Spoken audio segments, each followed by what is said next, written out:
That's good. So they're both going. I'm going to do an introduction first. All right. Well, hello, I'm Leanne from Re3 Creative. This is our Re3 Talks series. Today, I get the privilege of interviewing and meeting with Mark Benner. Mark Benner is an architect in the Chicago area and a very dear client to us. We recently redid his brand and his website, and helping him with some of his marketing stuff. So, Mark, why don't you first just tell us who you are and what you do? Well, first, yeah, thanks. Welcome to Chicago. We're so glad to have you here. Thank you. Excited to share what we have to offer. And yeah, I'm Mark Benner, Mark Eric Benner Architects here in Northbrook, north of Chicago.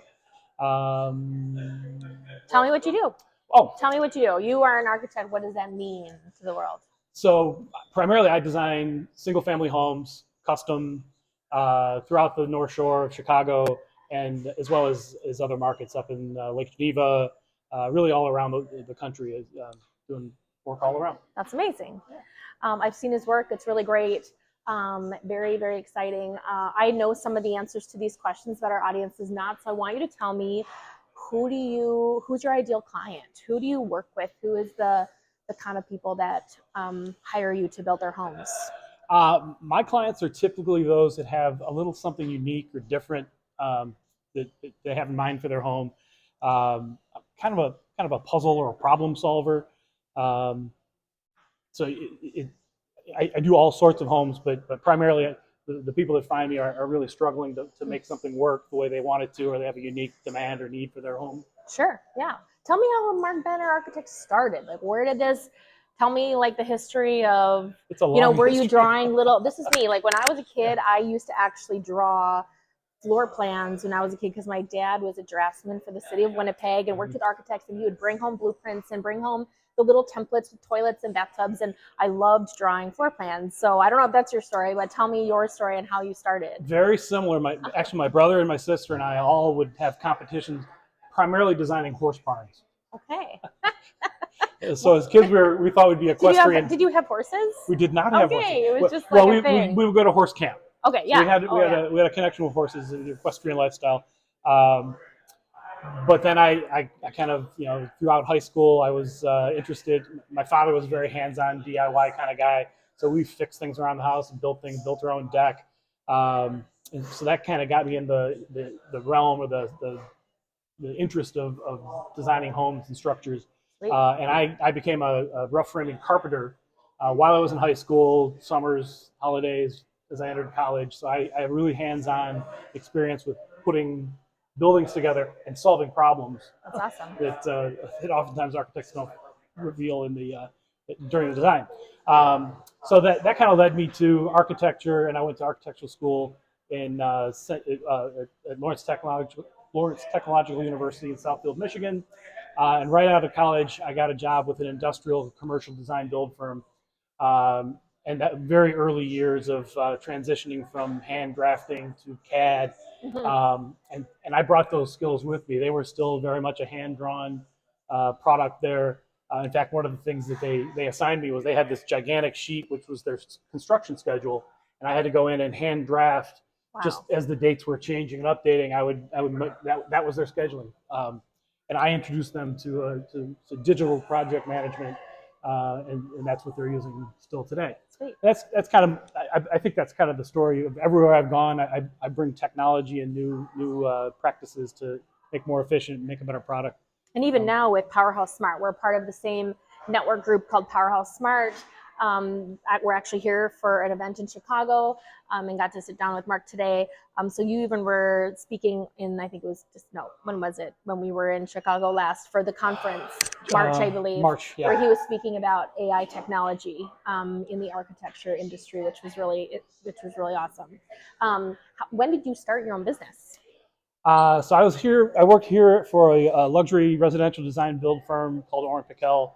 I was there for 13 years, started here in 95, and then 2007 decided it was time to launch my own firm, which was good timing because we were just running into the recession, and I know everyone I knew was getting laid off or having to take a haircut on their salaries.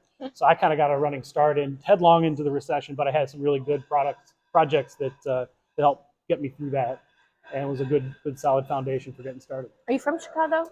Originally from Detroit. Okay. We moved here in '95. Okay. Wrigleyville. Okay. Wow. Had a lot of fun there. Okay, that's awesome. Yeah. So tell me why you love what you do. Do you still love it? I still love it. Every day. I guess I should ask that first. No, I'm very lucky, very fortunate that Yeah. I love doing what I do. Yeah. I love working with people. Not that you can work with others. You always work with people. But I love helping them identify. A lot of times they don't know what their challenges or problems may be. And I love being able to sit down with them and really get to understand what it is that's facing them, challenging them. I had a client that was really struggling to tell me what they wanted. We were talking about their master bedroom suite, and they kept trying to talk about this extra room that they had. I was thinking it was like a reading room, or they just couldn't sleep together. They couldn't tolerate being in the same bed, so they didn't want to tell me that they needed 2 bedrooms. But that's what they needed. So working through those challenges and coming up with creative solutions that both that make efficient use of the space and really make the best solution for their lifestyle. So there's lots of architects in the area. There are. What makes you different? Why would someone want to hire you to build their home? Tell me about some of that uniqueness, quality, things that bring you, make you a better choice for people. To me, it seems obvious, but I am totally focused on solving the problems of my clients. I'm not looking to fill out my portfolio. Hopefully the work that I do is worthy of that, but my priority is solving their problems in a way that is natural to them. And part of that is just the skill to do it. But if you can't communicate that, that's a major deficit. And most architects expect their clients to use the same tools that they do, which is architectural drawings. Speak the same language. Yeah. So it's almost like they're asking them to learn a new language in addition to getting involved with reacting to the design solutions for their home. So I embrace technology at a very deep level so that we can all be using the visual world to communicate our designs. And my clients all have access to technology, so they can walk through their homes on their phones, their iPads, that's really whatever cool. they need. I've seen it. It's really cool. It's jaw dropping when they see it for the first time. Yeah, that's really. And I mean, it's so much better than seeing just a flat drawing that's pencil and paper or computer generated, and to be able to actually walk through your living room and see what it would look like out the window. And if you go on Mark Benner's Instagram, it's at BennerMe, BennerMe. That's it. There's lots of his projects that are in there, and computer generated like walkthroughs, different viewing of the homes he's built, which is really fun. There's also another unique value proposition you bring, and that's transparency. Can you tell me a little bit more about that? Well, I think it's, first of all, it's important to have a curated team that works together and can support one another. But I work with my clients directly. Our design meetings are together. It's not like they tell me what they want and I go away to the mountain to create the design and then come back and show them. We actually create their design with them. So we get immediate reaction. We cut weeks out of the design process because they're part of it. And I actually give them markers and trace papers so that they can participate and get involved in the process themselves. And even pricing too. Like you mentioned when we were in the process of onboarding you and going through like your entire process and how you work, just that in the industry, it tends to be that, people are building their home and they don't really realize what they're getting themselves into. And one decision about one thing can drastically change the bill of scope of work. And so you're a lot more transparent because you have that initial draw out meeting with them. You're able to tell them kind of right away what things that you're adding might cost them more money, rather than, like you said, go to the mountain and draw this big thing and they love it, but they don't realize that they just paid $100,000 for all these extra things that were built in that weren't really talked about. Or right. That's accurate. That's totally accurate. It's so easy to just look at a home. When somebody approaches you to design a home, you just say, okay, we're designing a home. But there's so much more that goes in and around a home. There's pools and tennis courts and landscaping, and so often I don't know if it may not be intentional, but we get focused on, I've got, call it $1 million to build a home, and they put all $1 million into the house. and they forget about the interior designer and the landscape artist. So Yes. I like to get that team together as a Yes. you said a draw out meeting, but yeah, it's Yeah. a strategy meeting, so Yeah. we can put everything on the table. Yeah. And they don't have to do everything, but now we can decide if we're going to stage it or figure out how the best way to approach it is. And now the homeowner is driving because they get to make those choices. We didn't steal that from them. Yes. And force them to find money elsewhere to Yes. finish the house. Yes, I've heard that also in the interior design business as well. From their perspective, how the architect often takes all the money and there's nothing left for the designers. So I definitely have heard that before. One other thing I wanted to mention that I remember when we talked about many months ago is that when you're doing a design for someone, you also take into account what their interests are.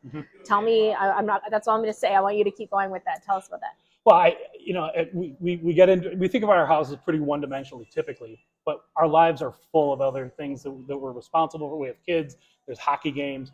I don't know if you have a hockey player in your house, you know, there's enormous amounts of equipment that has to be stored, maintained, cleaned, and everything. If you're a golfer, if you're a skier, all of those activities have just massive amounts of gear that go along with them. And if we don't explore and understand that that's part of your lifestyle, and we don't accommodate it, then what happens, and you have to figure out where to put your canoe. And you have to thrown in a garage. Exactly. Awesome. I love that I remember when we talked at the beginning, like just hearing like your full view. Like it's not just about the room or about the house, but everything about the outside of the house and the inside of the house, and helping work with, like you said, like with a team that can work together to make sure that all of the clients' desires are fulfilled through the team. So that's pretty sweet. That's super important. Yeah, I love architecture. It's really, really fun. I wish that would have been one of the things that I could have, and my dad's influence with all the little drawings and blueprints. Sure. Let's talk about where you want to be. Like what does 1 year from now look like to you? You've been getting more conversations going around the AI since you spoke at the Powerhouse Smart Conference with how AI can really influence and benefit the architecture world. So tell me, I don't know if that has anything to do with it, but tell me what, like from a year now, 5 years now, even 10 years now, what does that look like for you? Yeah, I think AI is a great. It's a doorstep of what AI can do for us, and it's rapidly moving forward.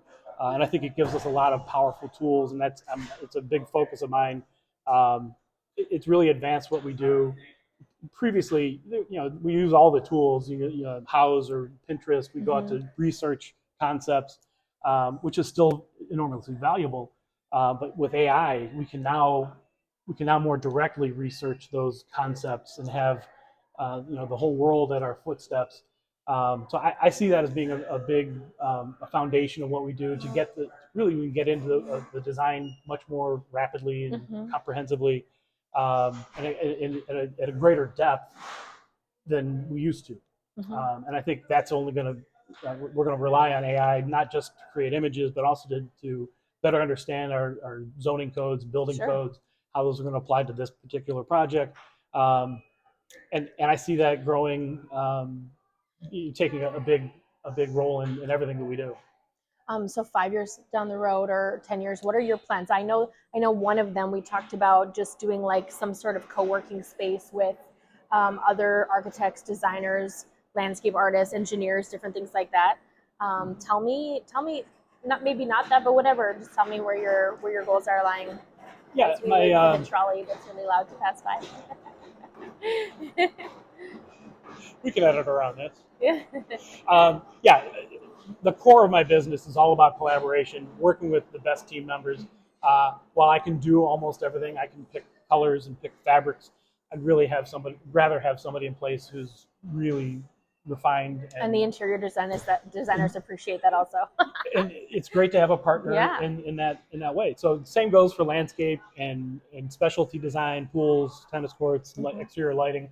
Great partners in those realms. Landscape is huge. So I picture myself as kind of the conductor of a big orchestra that's working on a fine symphony, and so it's a natural progression. The thought has come that essentially a co-working space, but one that's focused on the AEC industry, where we could have kind of an incubator space full of all of that talent, so that now you're not having to make an appointment for next week. they're just down the hall. And Yeah, we can have pickup meetings and have all the resources that those teams need. I think it's enormously powerful. Yeah. And it really helps to support, small operations like mine. It's difficult to have legal representation and all the business support. So that has so much going for it that it would just take all the menial things off the creative's plate, make it easier, and let them do what they do best. And just having that environment, I think, would be really fun. Like-minded people working together and maybe building like pretty solid business partnerships, I would imagine, or collaborations for sure. So part of our time together is marketing, and like something that you might be struggling with. I first want to hear, just without naming them specifically, just about your competitors. What do you know about them? Did you do any research? What do they do well? Maybe even better than you? And what do you feel like about your service that's more desirable? So we talked about that personal touch, that quicker process. Tell me a little about your competitors without naming them.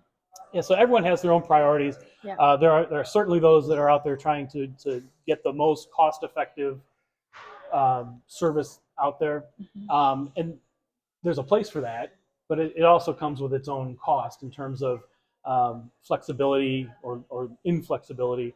So you have that part of the market where they're really just trying to win as many projects as they can. They're charging the absolute lowest dollar they can. But I've walked those projects, and I've been called in to fix those projects because they go so rapidly and really don't focus on the quality. It leaves a lot to be desired. You don't necessarily know, even when it's first built, you may not realize it, but it just doesn't last. And so the years start to reveal the shortcomings in the design. There are others that are out there as well that, sorry, I should have silenced all these before we started. All good.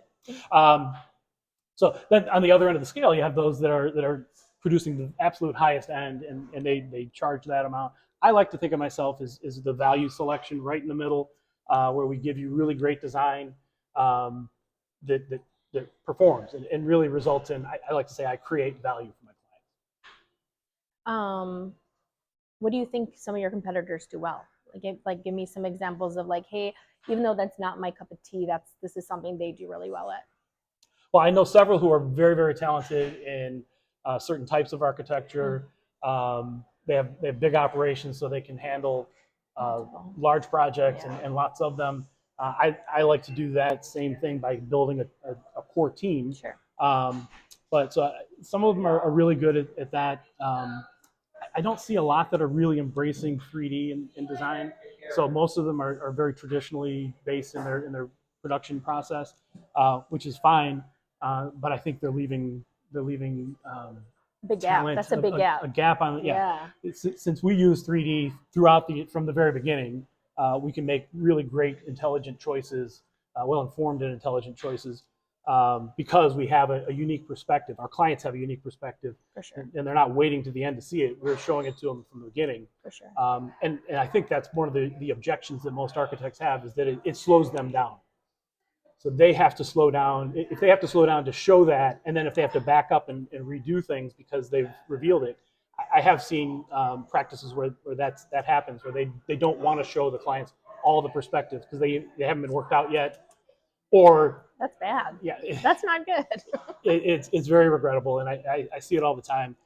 So I like to show the project from all its angles, because I think people are better informed that way, and we have to fix it at some point. Or if it doesn't get fixed, then it's going to cost more. It's also going to cost more money later to fix. It costs more money later, and it reflects poorly on me. It reflects poorly on our industry. Yeah, for sure. Yeah. So what do you think that you are good at in the marketing, in like the marketing arena? If you're marketing yourself, how are you doing good at that?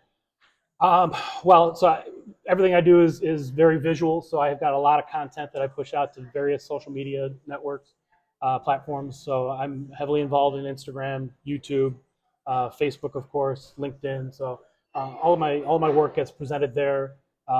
We have a lot of irons in the fire. We do a lot more than just architecture. So sweet. Yeah. Do you get a lot of engagement through your social media platforms? I do. Which one is their biggest one? It's hard to say because I cover them all, but I think the most recent success story was a post that I put on Instagram, and that night somebody called me thinking they could buy that house, and I had to inform them that one was no longer on the market, but we could certainly help them out and design one that was perfect for them. That's awesome. And LinkedIn is a little different because your homeowners, they're going to have their own personal Instagram accounts. If they're business people, they would have their own LinkedIn. Is there a certain way that you connect with them specifically on LinkedIn, or are you just kind of throwing stuff out on your page, or how do you? So I'm a member of a number of groups. Powerhouse Smart has their presence on LinkedIn. Yep. So I'm definitely involved in those, and I have a kind of a standing appointment every morning to engage with the things that are happening in LinkedIn, and also publishing the current work that I've done. Do you connect with homeowners on LinkedIn, or do you connect with other business professionals, like more for collaborations? Like, what is your personal strategy with that? Yeah, I mean, I would talk with clients. I don't tend to see that they come through that channel, Sure. but so most of mine is partnership building. Okay. Yeah, that makes sense. I like LinkedIn. LinkedIn is a new. I have not really ever liked LinkedIn, as it just feels it's not the platform I like naturally gravitate towards, but we've been picking it up, and it's good. It's good to connect with other business professionals, especially if your clients or collaborations are on there for sure. Yeah, I think LinkedIn of all the platforms, LinkedIn is the least emotional. Yes. Every other one is totally emotionally based, 100%. which I love because that's how you make a connection. Yes. Emotion is what really drives people. Yes. But LinkedIn is down to business. Yeah, it really is. So what are some things that you feel like you struggle with? Obviously, we've helped you with your brand and we've helped you with your website, so we've tackled some of those things that you may have struggled with in the past. What do you feel like is something that or a few things? Tell me what you feel like you struggle with in the marketing. Well, so I've been a solo practitioner forever since I started in 2007. So everything that has been my company has been by me, and so the result is my website had been quite cluttered. It had a lot of stuff on it. Yes, it did. Very cluttered. And so part of the learning was just how to edit and how to get that to a really digestible, clean, yeah, Okay. and something that people approach it and know what are the next steps. Yeah. So we've tackled that. What else are you struggling with in the whole, like, there's so many parts of marketing. Do you have any questions I can answer or help you figure anything out in anything? Yeah, well, I find there are a few of us in the industry who are, I think, are the fountainheads. So architects, realtors, general contractors. There's nobody in front of in the line in front of them, and so business development, opportunity generation is a key component. Everyone wants to be my friend downstream because I'm the source of work, and so that's again part and parcel to my partnership initiative. Is that those who are downstream and benefit from the work that I generate? Yes. I want to also engage them and show the talents and the value of having their relationship, and that helps us to all promote together and have the picture of a curated team. Okay, so lead generation. Let's talk about that. Yeah. How do you currently get leads?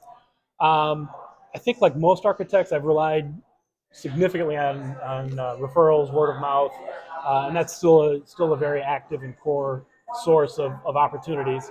But it's really my mission and drive to move up in that line and really be one of the ones who's bringing in the opportunities. So I'm doing things. I've got an active email marketing campaign that addresses several segments of the market. So past clients, and then individual channels like realtors, general contractors, interior designers, other architects. I've partnered with several architects in the past, and it's really been a great relationship that way. But yeah, just kind of getting awareness out there of the opportunity and the benefits of working in a combined collaborative team. So if you were to pick one ideal audience, one person, who would that be? Would it be the homeowner, or would it be someone else in the industry that you could potentially partner with? So my efforts have been with others in the industry in the mission of getting in contact with the homeowner. Mm-hmm. I think that's ultimately my mission, my goal is to have the awareness out there that I'm available and that I can help people solve their problems, make a beautiful home with a product. And I like that because when someone else is speaking highly of you rather than you speaking highly of yourself, Mm-hmm. obviously we know that anybody can toot their own horn. So if you're connected with a really good contractor, and even a designer, like a lot of women homeowners follow interior design for their own inspiration, so that when I'm like, hey, I'm building a house, I love this. I'm definitely using this interior designer. I've been following her. I follow her on Pinterest or whatever. So there's always like, even though that's sometimes usually the last, architects or contractors come first, then interior designers, it could potentially be flipped. Right. And then, yeah, they're talking about you like, hey, I know this really great architect named Mark and blah, blah, blah.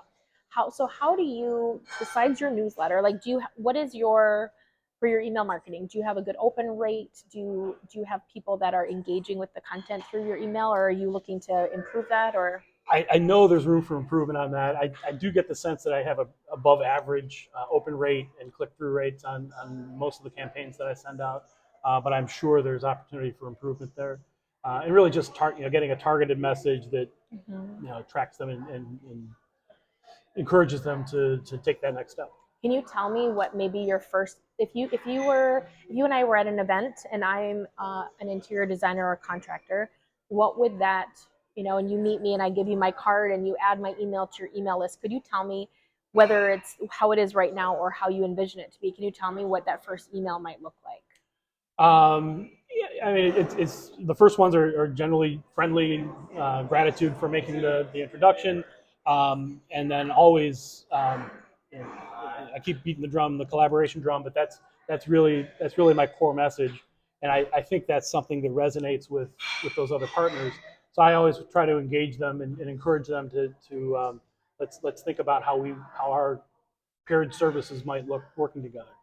Okay, so I'm thinking like, this episode, this series, Re3 Talks is all about, well, learning about businesses and being able to elevate your business and what you do, but then also taking something that you might struggle with in marketing and figuring out some action steps that you could take that might actually help get some more growth, right? So one of the things I think of is, and this is kind of a tactic that we use on social media as well, when you meet someone at a networking event for the first time, it's a networking event. Yep. So they know that they're going to get a business card, that they may never speak to that person again, or they're obviously going there, they're really desiring a real connection. So just a quick suggestion would be, when you have that networking, and maybe you do this already, having a networking event and you meet Elizabeth and she's a designer, instead of putting her into your email marketing list right away, to be able to actually set up another in-person meeting where it's like, hey, Elizabeth, I actually really enjoyed meeting you and I love what you're doing, and you're elevating them and saying like, I actually checked out your portfolio, man, you're amazing. Do you want to grab coffee sometime? And I'd love to learn more about what you do. And that way you're putting it on, you're not even talking about collaboration, you're actually like still elevating them. People love to be elevated. Right. And as soon as they feel like there's a sale or something that's trying to happen, people will back out. So just to, like, hey, Elizabeth, let's go for coffee, and then listen and let them speak about themselves and all the things they do. And maybe even then, like, if it comes naturally to the conversation, oh man, I have some clients that I'd love to introduce to you, Elizabeth, or whatever. But if it doesn't come naturally, then maybe invite them to do a networking event, create a networking event, or invite them to a networking event, so that you can continue that relationship for a while. So like when we do our social media strategies, this, on LinkedIn, when you go on LinkedIn and you connect with someone or you accept someone, right away you're getting an email that says, hey, this is what I do, this is what I want to help. We actually wait 6 weeks. Once we make a connection with someone, we take the 6 weeks to like their stuff and to follow them and to engage with them before we even message them. So what you're doing is you're warming them up. So same thing goes with, you're meeting a new architect, you're meeting a new contractor, you're meeting an interior designer or whatever, engineer, warm them up. Warm them up before you enter them into your email thing. And then by the time, like, and maybe even not even needing to enter them into your email, if you do the networking part and the in-person part well, then you might already make that connection without having to add them to your email list. Because I feel like email marketing is really important, but it also can feel really icky. Yeah. We know this, right? Everybody gets those emails. You're like, oh, why did I sign up for that? I get an email every day or every week or whatever, and it seems it's overwhelming. So just like thinking of like, how can you make it a better experience? What can you do differently?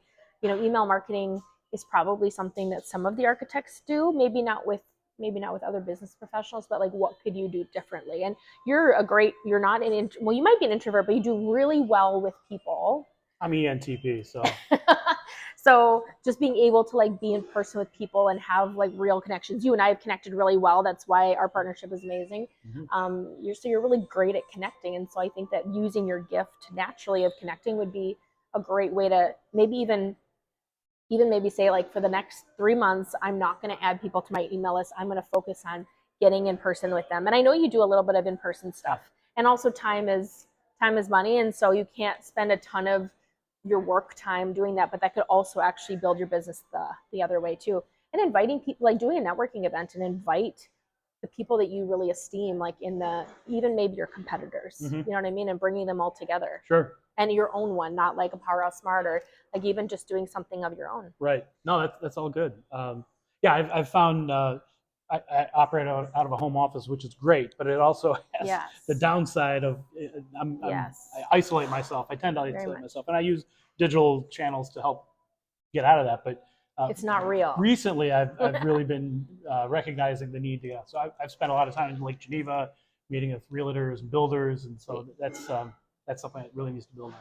And this is also where your like idea of the co-working space for design professionals would really be helpful, because you could have an event there. Right. You know, you could showcase a project you guys are doing. You could invite, like, there's so many opportunities for that. Absolutely. When do you think that's going to happen? If you could actually put it, what would be your timeline? If you could start today, where would that be?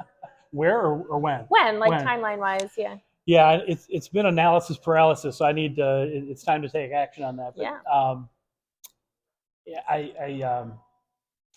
I have pretty good network in the co-working fields. Okay. At one time, I was a part of a development team to actually pursue something like that. So I'd like for that to happen in a 12-month time. The start of it. Yeah. Yeah, that's cool. So let's go back to networking a little bit too, because I know you're part of the Powerhouse Smart, and the lead generation, right, is where you mentioned that you struggle with. And I know you have lead generation on your website for homeowners that are looking, where they can, if they're looking, there's a place where they can put their email, and they get a PDF that just talks about your unique value and how you're different than other people. And so they can kind of get an idea of who you are. Sure. So I think that probably your stronger connection is within your own community, right? So let's think of other ways. Like, so how many networking events do you go to typically in a year? In a year, it's got to be 20 or more. Okay, can you tell me about some of those opportunities you go to? The Powerhouse Smart group has many opportunities. That's where I focus a lot of my effort, and they engage with other groups as well. So it's not just that, and it's a good sized group that is Powerhouse, but they're a great central point of people that really know how they're there to network, not to get a job or to get a project. Yeah. And Ultimately, pretty big in Chicago. Very big in Chicago, and growing across the country. Yeah. But yeah, so they're my core group, and I actually have a strategy that I use. I identify a narrow group out of that core group that I have active communication with. That's awesome. And the hope is that I'm going to promote those to an even finer group, and those are ones that I have actually face to face. I'll have face to face meetings, but that core group, the target is to get more active, probably monthly engagement with each one of them. Yes. Easily, probably lunches and coffees, and just getting direct to the point of what are we going to do this week to help each other out. So I'm a part of another networking group in Minneapolis area called Purpose Driven Coffee. And it's very purpose driven, but it's people from all different industries. And I just thought of that for you, like doing, like, not taking the name purpose driven, but no, sure. Something, where you have a networking group that's like every, third Friday, and you're meeting once a month, and you're inviting, you meet at a coffee shop or a restaurant or a hotel or something, and inviting all the people and having that conversation around a table, and really diving in together, and really like, hey, this is what I would love to, ultimately I want to grow my business, but I also want to grow yours. Like, everybody knows, right, without saying it, like, we're going to a networking event because we want more business. Otherwise, we wouldn't waste our time going if we couldn't actually get anything from it. Right. That's just the real deal. I do love networking and the fun that I have at networking, and I love meeting more people. But at the end of the day, if I never could see myself getting business from anybody there or their referrals, then it's a waste of time. So Sure. just thinking that, like, being more forward about that and saying, like, you know, talking about your co-working thing, talking about some of the vision, talking about some projects that you have, and really trying to elevate other people. I feel like when we elevate other people in other industries or in the same industry, you'll get the return at some point. Sure. You know, it's just helpful to be pushing other people's content out. So even on social, like check out what this interior designer did that you might not have ever even worked with. Right. But you're still, you kind of, she's gonna be like, oh, he shared my stuff. Oh, that's so nice. And now all of a sudden they're gonna pay a little bit more attention to what you do, and then you invite them out for a purpose, or like a, I want to say purpose driven copy, you know, like this monthly occurrence. How do you feel about that? Like, I think that you'd be good at that too. I think you're right. That is very attractive. Aside from making the time to do it and the effort to make it coordinate, but it's definitely worth it. And even you're like really, you know, into the AI thing, and so even just doing, like, inviting someone to speak for 15 minutes on something there, making it worthwhile for people to go besides the networking, like a 15-minute gathering talking about AI or talking about the trends right now in design or whatever it is, so that people also have that. And then, you know, you could be very purposeful in your networking too, instead of just like meeting people and handing out cards. Like, there's questions to ask, and Sure. you kind of go around the table. It can be a smaller group, you know, going around the table and like answering those questions and like trying to collaborate a little bit more through that. Yeah, I like that. Cool. Yeah. Well, we are getting close to being done here. Is there anything else you want the world to know about you, Mark? Well, aside from being an architect, I also have a core mission of yes, affordable housing. Why didn't we talk about this? You can tell right now. Why don't you tell us? Tell us all about that. I kind of stumbled into this group. It's the company my wife works for started a nonprofit called Solid Rock Carpenters. When they learned I was an architect, they immediately put me on the board. So we're a group that helps to connect good-hearted but maybe low-skilled volunteers in the creation of affordable homes. Keep going. There's so much more to There's say a lot. about it. There's a lot. So we started. How many homes did you build last year? Last year we built 16 homes. How about this year so far? Last June we built 16 homes. Wow, that's crazy. So tell me, like, what's the process for that? Like, how does that work? Well, it started out as being very manual. So we had a core group of really skilled volunteers that know how houses go together. And then we would prepare materials and a job site, and then call in 300-400 volunteers to come in, and they frame walls. And we've done work in city of Chicago, suburb north of Chicago, North Chicago. With Habitat for Humanity, we worked in Mississippi, Louisiana, Tennessee, Kentucky, and then another group called Appalachian Service Project, ASP. Similar mission to Habitat, but I think they're a little more. They have a better ground game. Sure. And so that's the project we just finished in West Virginia. It was a lot of fun. We spent 8 weeks getting ready for it, but the event was one day. In fact, just 3 hours.